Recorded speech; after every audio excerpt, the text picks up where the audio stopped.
Hey guys, hello and welcome to another episode of Carlson and Co. Today we're going to be talking about how to earn some extra income in excavation.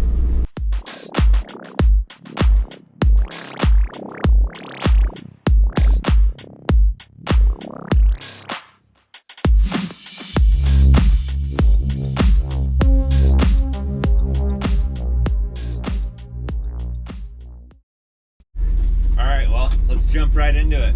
Number one is hauling. If you're not doing your own hauling, your own material moving, I'd say that's the first thing to start with. Carlson & Co is a medium-sized excavation company. We don't have a lot of employees, but we do have some big equipment, and we do have a lot of experience and skill. We have a full-size dump truck, and then this one I'm driving right now is a 19-foot flatbed dump that we use for like building materials, garbage, big branches and stuff, tree parts. A dump truck full size is going to cost you, for something that's decent and roadworthy, the cheapest you're going to get is probably around $30,000. And adding that up over each job of export and import, it should pay itself off pretty quickly. The other thing that we just purchased this year is a full-size trailer for that dump truck to pull our 145. So we were paying around like $300 to $500 each way to have that delivered by a friend of ours, and decided to just collect on that mobilization cost. We got the trailer for a really good deal. Looks like we're going to pay it off our first year, and then everything after that goes into our overhead profit. To give you an example of hauling dirt, you're probably looking at paying $125 an hour for somebody else to haul that for you. So that, and then material markup, or just hauling markup in general, also that's going to go right to your overhead profit. If you're averaging doing, I don't know, say five loads including in and out a job, you know, that truck's going to pay itself off pretty quickly. But with that hauling, if we're using a subcontractor to haul our material, we are charging for our time in the machine. So if you look at doing 5 to 6 loads a day, the hauling on that is roughly $800 to $1,000, say $1,000. And we're also charging to load the machines. For that specific machine for the day, instead of doing an hourly rate, I would just suggest doing a per load rate. So if you charge somewhere between $300 and $500 a truckload, and roughly how you get that price is $125 an hour for a driver to drive dump or drive pickup and bring it back. And then you got to think of how much the material to pick up is costing. If it's 3/4 crush or something, you're probably a little over $100. Or if you're dumping, you're probably around $10 a yard dumping, so you're probably around the same, around $100 or something like that. So all up round trip for a truck should be somewhere around $250. With that said, you also got to load the machine. So what's your time, or you got to load the truck, so what's your time worth to you? We're usually between $300 and $500 a truckload. If you look at mobilization as well, if you're hauling big machines out in town here, we charge about $1,000. That gets the machine there and out. Since we own the trailer and the truck now, that just goes right into the business's bank account. So if you average 5 loads hauling in or out, and you average mobilization on your average job, right there, that's an extra $2,000 in your bank account. I just want to apologize if this truck is loud and the sounds in the video are a little bit intense. I'm just having you run errands with me today, kind of walking through some stuff in my mind, getting set up for our 2024 season, and thought I'd bring you along, maybe give you some tips on maybe getting a little more income out of your jobs. All right, so that brings us to our number 2, demolition. So I'm not just talking about clearing a property or something like that. I'm talking about like taking down a structure, a house. We have a couple companies that specifically do that in our area, but because there's not much competition, they get bogged down pretty quick. Also, our contractors have found that we are very competitive with our pricing, especially if we have that excavation job lined up as well. So if we can come in, demo a house, prep the property, dig for the new foundation, get all of our stuff done, and stay on that project, we're really willing to drop our margin to take advantage of, you know, a good job, help a good contractor out, someone that you work with, not just a random contractor, but someone that gives you work even in the slow time. You know, if we can help them out and they can help us out, it's a great partnership. It would be interesting to take you guys along to estimate a demo. They're not the easiest to estimate because you need to be able to look at a house and know how many dumpsters you can fit the house into. So the dumpsters for garbage run around here anyway, they run about $750 a load, and that is a big dumpster. But you do an estimate for one of these houses and you end up using, say, 13 dumpsters. That price can jump up and bite you pretty quick, and we're definitely not in the business to lose money. We've done one where we just walked in and said, yeah, we'll match their price, didn't really look at the house well enough, and you know, you made $500 and it ended up taking a full week to get that one completely demoed.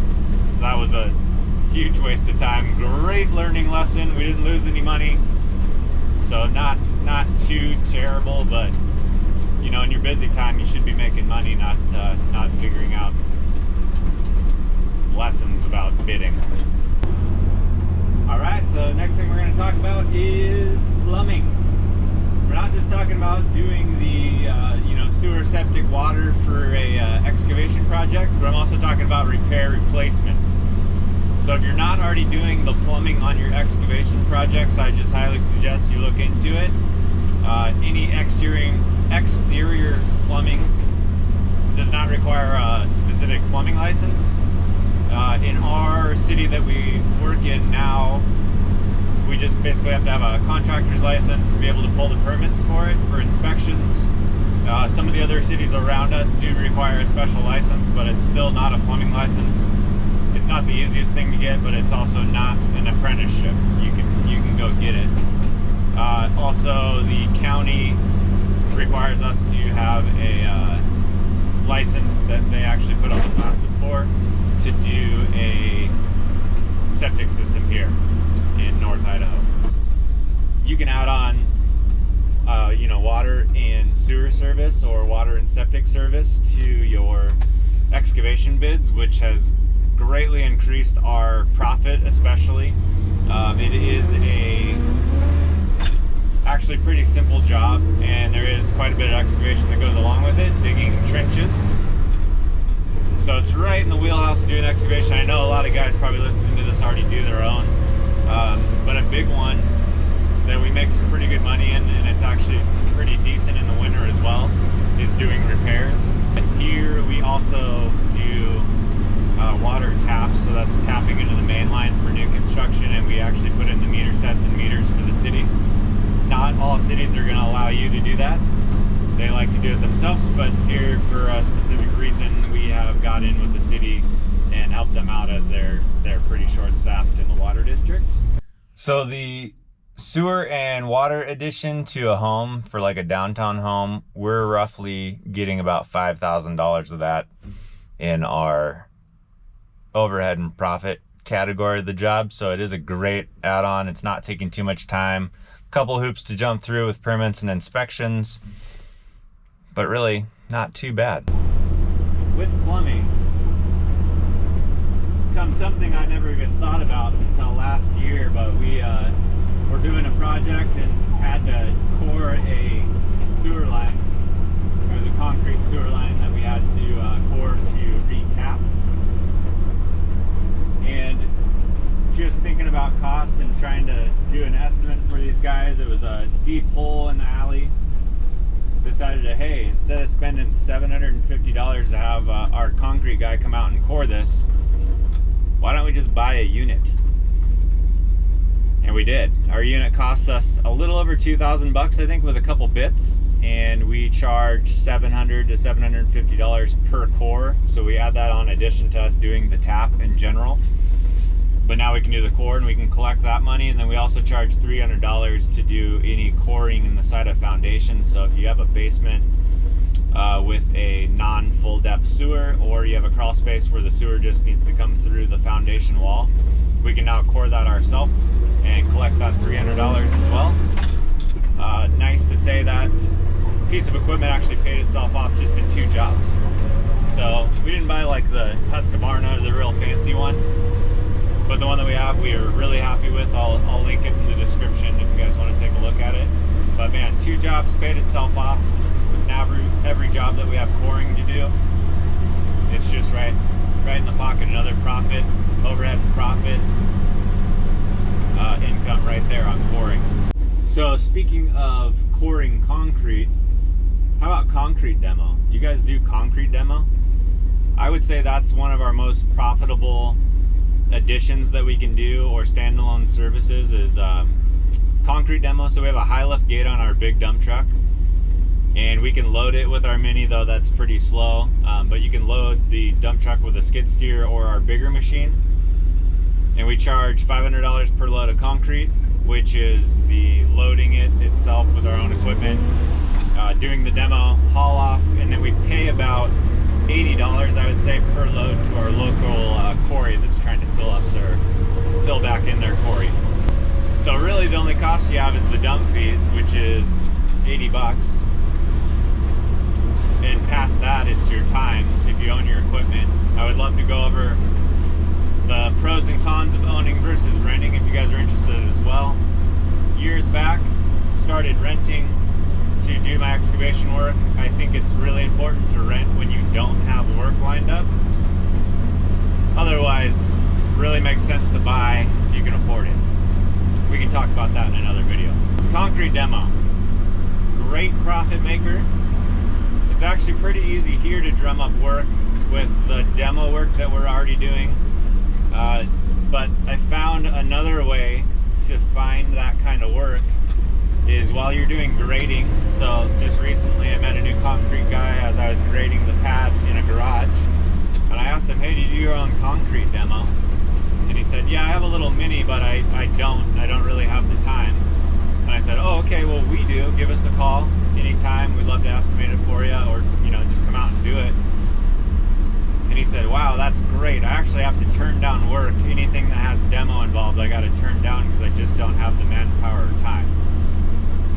That's perfect. Those are the kind of connections you want to make in the business, because if you do a good job for that concrete guy at a fair price, he's going to call you every time, because it just isn't worth it anymore for him to try and fit that into his schedule.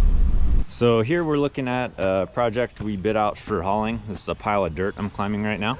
Our machine's out here, and we're going to be hauling this pile of dirt away. It's pretty simple stuff, but that brings me to the next addition: trees. So we're just going to pull these guys down with our 145 I just walked through there, and haul these off in the flatbed truck and our dump truck for the dirt. Client has built that neighborhood, piled up all their excess dirt on the last lot, asked us to haul it off, and they're going to build a house there. So in estimating the haul off, we decided to ask him if he wanted us to take care of those trees because they're in the way of the new house, and he said, yeah, do it. So that's a really great add-on for the project. We were going to have one guy up there just hauling those piles of dirt, and now I can also go up there and this guy and haul a bunch of branches out and make a little extra income on the one job. And it pays to just take care of people, really, is what it comes down to. Just be that guy. So since we offer tree services that don't really conflict with our tree guys, we've also been able to drum up some good business, and actually it worked out as a great marketing tool, which is pulling stumps. So those tree guys usually have like a stump grinder, but they're leaving roots behind. They're just getting kind of that surface level stump out. They can go pretty deep, but still just getting that surface level stump out. If you're doing a foundation or building, something structural that needs to go there, that stump's got to come out. And we have a machine, the 145. It's got rubber tracks so we can drive it on the road downtown if we need to. And we can pull some pretty massive stumps. I think the first one we pulled was about 16,000 pounds on the scale when it was at the dump.